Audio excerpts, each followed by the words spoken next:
Every single time I sit down to record one of these episodes, I'm like, I know which episode number it is, and it turns out I have no clue.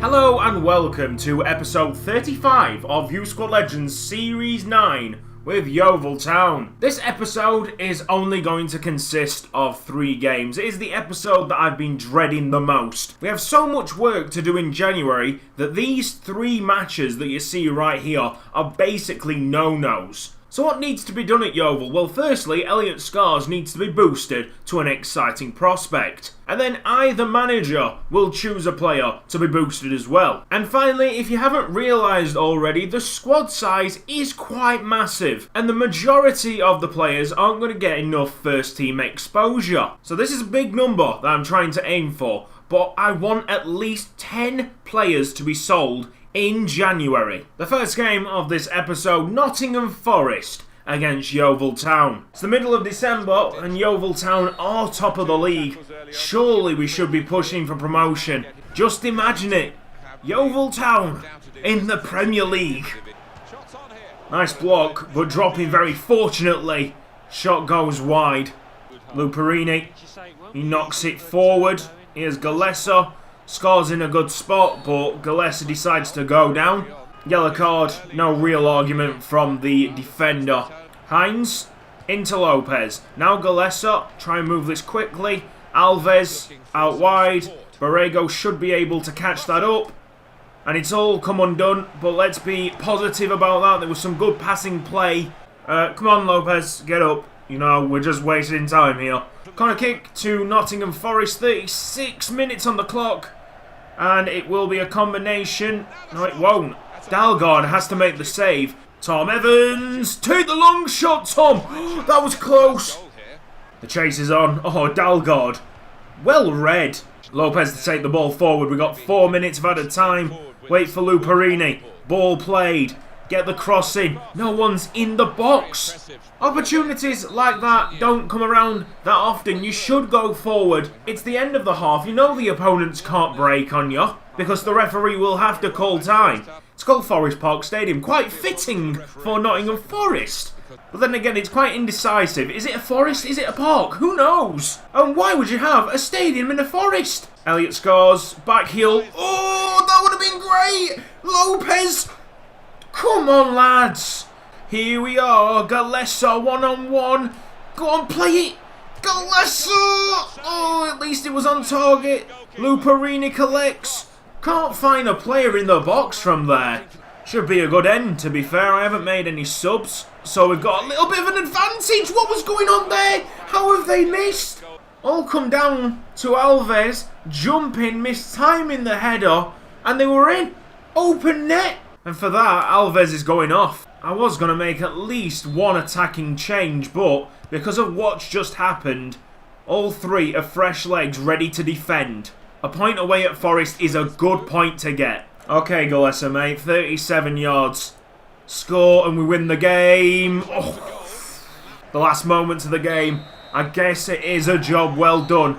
I would have liked to win, but of course you like to win every single game. Satoshi Itawu is wanting to cancel his contract as he thinks that he's ready to be called up. The massive squad is going to get a little bit bigger. So what we got? 48 overall, potential of 76 to 82. 4'11" at the moment, centre forward. That's just made my job in January tougher. It's just a sea of generated faces. Ipswich Town against Yeovil Town. Hughes, centre-back, taking the long shot. It has at least troubled the keeper. Corner kick.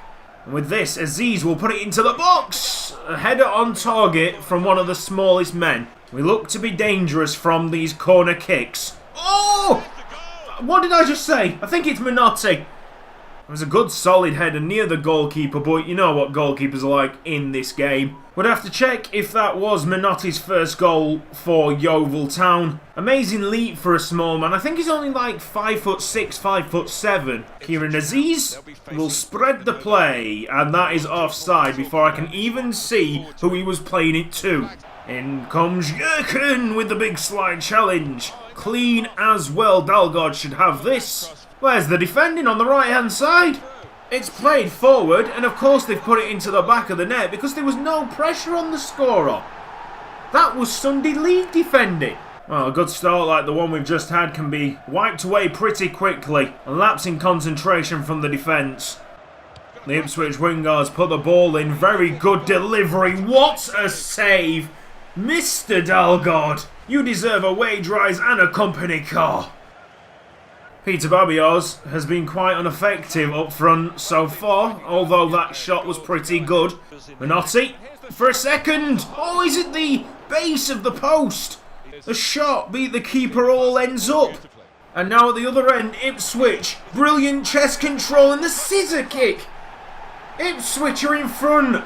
Jonathan Parr, wearing number 2. Is he ever going to score a better goal than that? Keeper's up, on the halfway line. Oh dear, we're outnumbered in our own box and the slide tackle misses the shot. Ipswich are 3-1 up. Verhulst into Ramos, good first touch! Not the post again! I've been really impressed by Ipswich, to be honest. They seem to gain positivity when Minotti struck the post. And in the second half performance that they've put in for the fans, you've got to say they are worthy winners. Another player wants to go. Leave the youth academy. Oh no. Patrick Fuller, low overall, pretty decent potential. It's the last game in 2019. Yeovil Town against Bolton Wanderers. Forget that match even happened. Let's not talk about it. 0-0. And all of a sudden, we're in February. I wasn't joking when I said January was a complete no-no. You haven't seen these scores, I haven't seen these scores. So let's go. Plymouth, we won 3-0. Kind of expected because we played Fulham here. Watford, we won 1-0. Very good. Drew 1-1 against Reading. And in the 4th round of the FA Cup, we lost 2-0 against Fulham. So we say goodbye to the FA Cup before even playing an actual game. So you guys want answers. What players have we sold? How many players have we sold? The target was 10. I've only sold 11 and brought in 3. We've also had our fair share of player drama. So here goes nothing. These are all the transfers in and out for January 2020. Kudus de Havilland, he was sold for £140,000 to Longford Town. Maxim Becker was sold for £250,000 to Sevilla. Niall Hughes was sold for £2.5 million to West Ham. Joseph Agude went to Bournemouth for £1.7 million.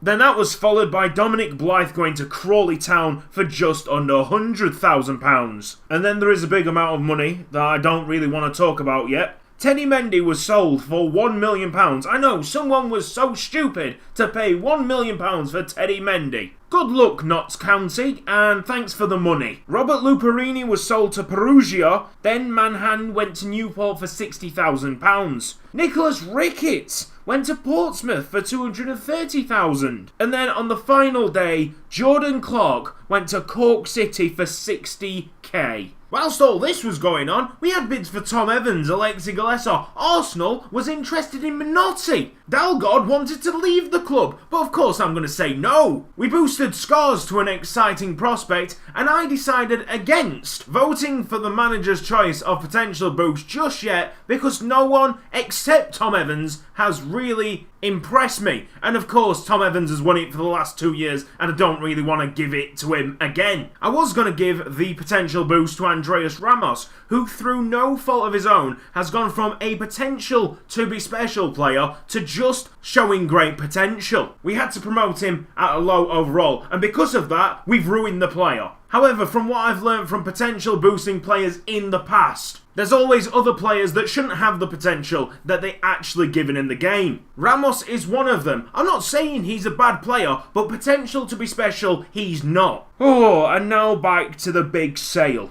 The one that I couldn't do without asking the fans. Stoke City putting a £25 million bid for Elias Buchtman. Now that is a silly offer, and I wouldn't accept that. I did, however, counter it at 45 million. They came back and negotiated at 38, and the deal was on. When I put the poll up, 60% said no. It only changed when I announced plans to bring in Gianluca Hain. The final poll finished at about 54-46. So I'm going to guess that just under half of you aren't going to be very happy with the departure until you discover what I actually did with the money. Gianluca Hain would have been phenomenal. We've been looking at him basically all the way through the series. Surely another 6 months won't harm anybody because we've got him on a pre-contract deal. £130,000 per week. So for the people on Twitter, yes, Gianluca Hain will be coming into the club. Not as soon as what you expected, but it is guaranteed. There was £30 million just lying in our bank account. Say hello to £24 million, £70,000 per week Vitus Ludwig. And £2.8 million, £15,000 per week Bradley Campbell. A winger that actually already has a good crossing stat. Are you happy now? This has been Cutzy. Thank you for watching this episode of Youth Squad Legends. If you've enjoyed it, please give the video a like, and I'll see you next time.